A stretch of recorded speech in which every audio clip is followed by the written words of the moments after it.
A 3-second hug can permanently rewrite how she categorizes you. Most men lose her interest the moment their hands make contact. And what happens in that brief window, that compressed moment where your bodies occupy the same space, determines whether you remain a safe, forgettable presence or become something she can't stop thinking about. Touch is not neutral. Every point of contact sends a message through her nervous system faster than conscious thought can intercept it. Her body decides about you before her mind catches up. And most men, good men, well-intentioned men, fail this test without ever knowing they were being evaluated. You think a hug is just a hug. She experiences it as a biological interrogation. Her limbic system is measuring your confidence. Her skin is reading your intent. Her unconscious is cataloging the micro adjustments in your grip, the hesitation in your hands, the energy you're either withholding or expressing. This matters because attraction isn't built through words or looks alone. It's built through calibrated physical presence, through the silent language her body speaks that bypasses every rational filter she's constructed. When you understand how to touch her during a HUD, not with manipulation, but with calibrated masculine presence, you create something most men never access: somatic memory. She won't remember what you said. She'll remember how her body felt in proximity to yours. And that memory rewrites the category you occupy in her psychology: friend, provider, protector, lover. The hug decides. The science behind this is uncomfortable. In 2011, researchers at Tel Aviv University conducted studies on how women perceive male touch during initial interactions. They discovered that the location, pressure, and duration of contact during embraces directly influenced attraction ratings.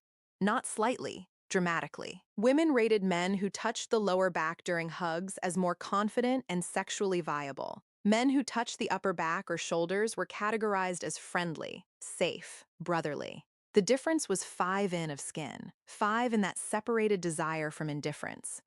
But it goes deeper than placement. The autonomic nervous system responds to touch through a network of nerve endings that send signals faster than conscious thought. When you touch her, you're activating mechanoreceptors in her skin. These receptors communicate with her brain's emotional centers: the amygdala, the insula, regions responsible for threat detection and emotional memory. If your touch is uncertain, if there's hesitation in your hands, her nervous system registers it as fear, and fear is contagious. She absorbs your doubt through her skin.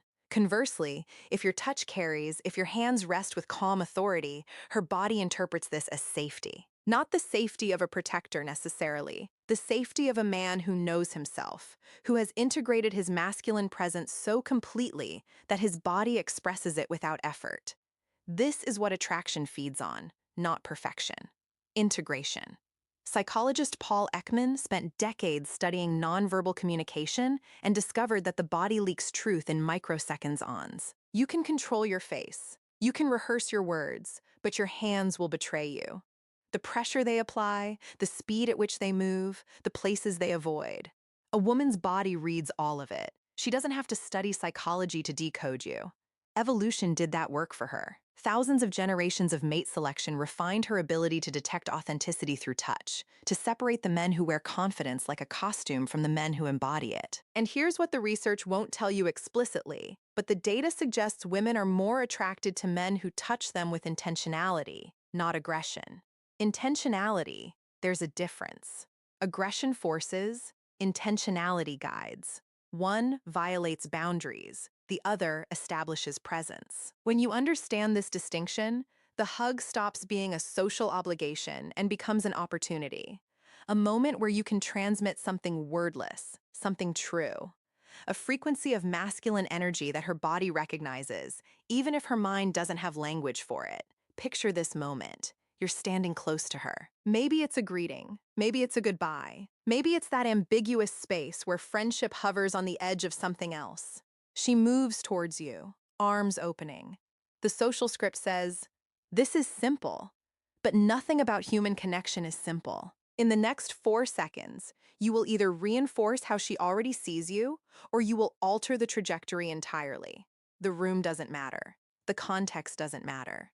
What matters is what happens in the space between intention and action. Most men approach this moment on autopilot.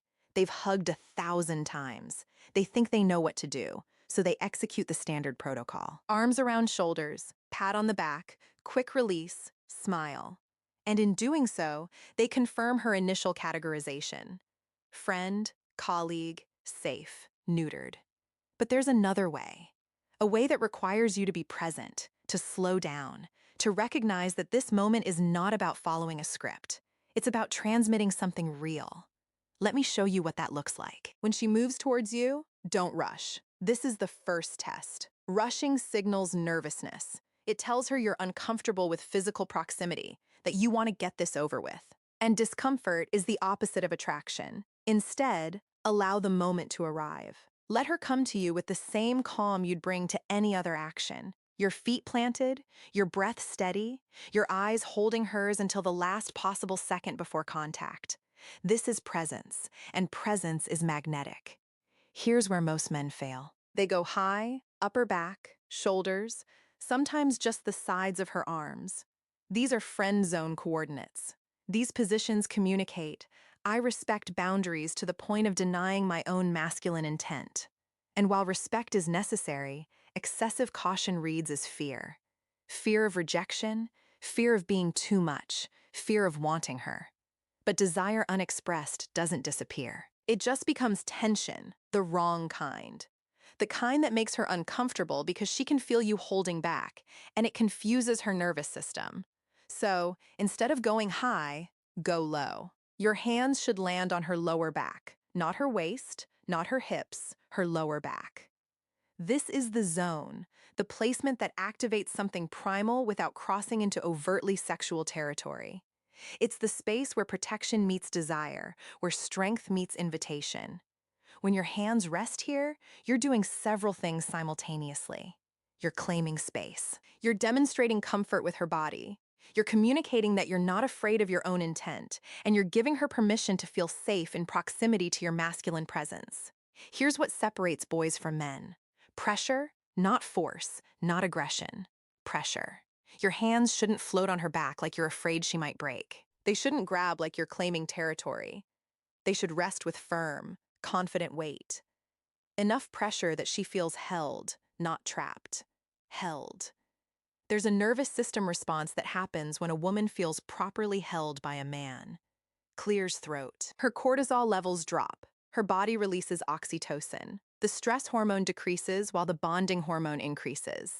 This is biology, not manipulation.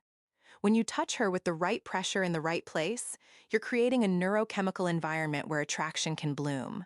But if your touch is weak, if your hands barely make contact, you trigger the opposite response: uncertainty, discomfort, and the subconscious categorization that you lack the strength to hold her.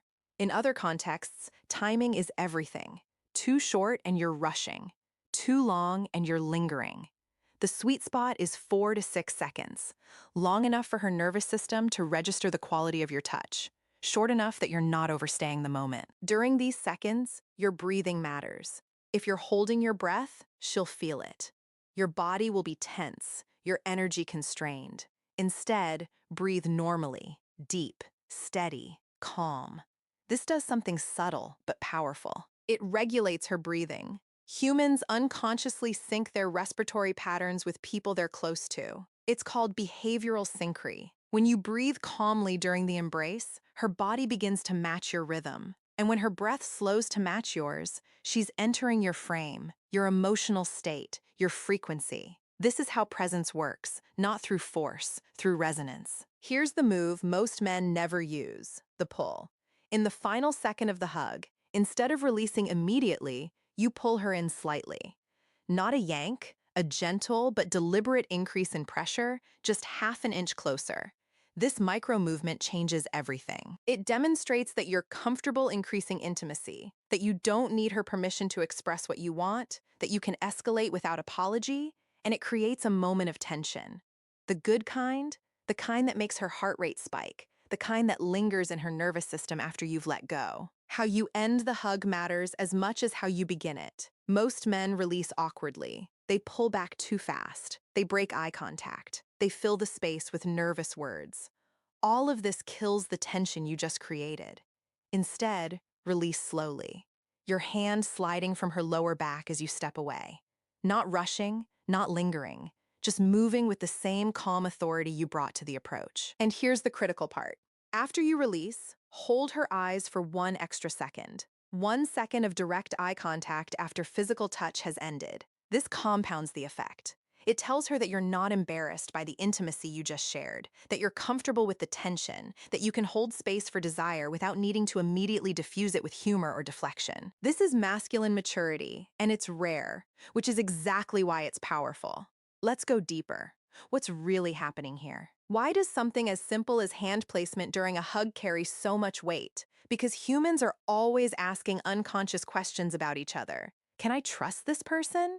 Is this person strong enough? Does this person know what they want? And we answer these questions through behavior, not words. When you touch a woman with intention and calm, you're answering all three questions at once. Yes, you can trust me, because I'm not trying to take more than the moment offers. Yes, I'm strong enough because my touch doesn't apologize for existing. Yes, I know what I want because my hands don't hesitate. This is the language of attraction, not verbal, somatic, body to body, nervous system to nervous system, and the men who understand this don't need to chase. They don't need to convince.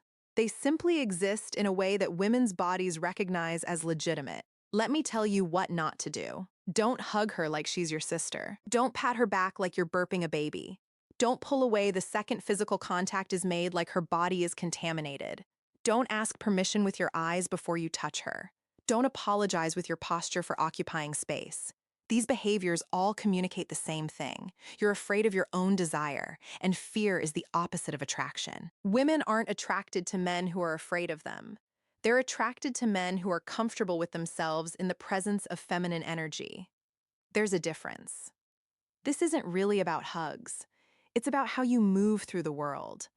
Whether you touch a woman with intention or hesitation is just a reflection of a deeper pattern. Do you pursue your goals with parity or doubt? Do you speak your truth or hide behind diplomacy? Do you own your desires or apologize for having them? The way you do one thing is the way you do everything, and women sense this. They don't need to see your bank account or your resume or your list of accomplishments. They just need to feel how you exist in your own skin, because that tells them everything. A man who touches with calm authority is a man who makes decisions with calm authority. A man who can hold tension without dissolving it is a man who can handle conflict without collapsing. A man who knows where to place his hands is a man who knows where he's going in life. These things are connected, not obviously, but deeply. So, here's what you need to understand. Attraction isn't something you negotiate. It's something you generate through presence, through authenticity, through the courage to express your intent without apology. And sometimes that expression is as simple as where you place your hands during a 4C on the embrace. Most men will never think about this. They'll continue hugging women the way they've always hugged women, and they'll continue getting the same results. Friendship, politeness, respect without desire. But you're not most men, or you wouldn't have watched this far. You understand that the details matter, that the small moments carry enormous weight, that the way you touch her during a hug can change how she sees you forever. So the next time you embrace a woman, remember this. Your hands on her lower back, firm pressure, 4 to 6 seconds, a slight pull at the end, slow release, 1 second of eye contact after, and then walk away like you just did the most natural thing in the world. Because you did. You just spoke in the language her body understands.